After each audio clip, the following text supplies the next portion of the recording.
Hi అండి. ఈరోజు chicken curry ఈజీగా ఎలా చేయాలో చూసేద్దామా.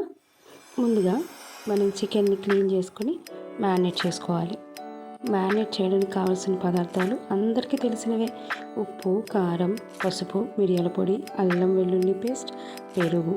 ఇవన్నీ వేసి బాగా మిక్స్ చేసుకొని ఒక అరగంట ఫ్రిడ్జ్లో పెట్టుకోవాలి. ఈలోపు కర్రీకి కావాల్సిన ఆనియన్, మిర్చి, టమాటో, కొత్తిమీర, పుదీనా కట్ చేసుకుని రెడీ చేసుకోవాలి.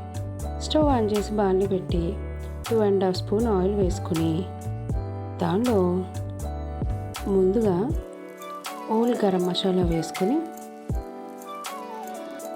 అవి చిటపటమన్నాక మిర్చి వేసుకోవాలి.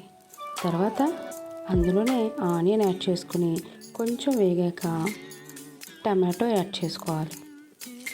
అది కూడా కొంచెం వేగిపోయిన తర్వాత పుదీనా, కొత్తిమీర వేసుకుని వేగాక మనం మ్యారినేట్ చేసి పెట్టుకున్నాం కదా, ఆ చికెన్ని యాడ్ చేసుకోవాలి. చికెన్లోని వాటర్ అంతా కూడా ఎగిరిపోయే వరకు ఉంచాలి.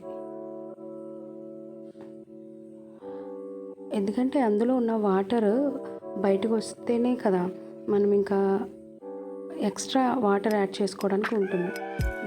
ఆ వాటర్ తోటి కుక్ అయిపోతుంది. బట్ అలా కుక్ చేసుకోవడం అంత మంచిది కాదు అని చెప్తూ ఉంటారు.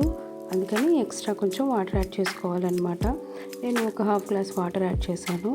దాన్ని మీడియం ఫ్లేమ్ మీద ఉంచి ఒక 10 మినిట్స్ ఉడికించుకున్నాను. ముక్క సాఫ్ట్గా విడిపోయేలా కుక్ అయిపోతుంది. అంతే. ఇప్పుడు కొంచెం కొత్తిమీర చల్లుకొని సర్వ్ చేసుకోవడమే.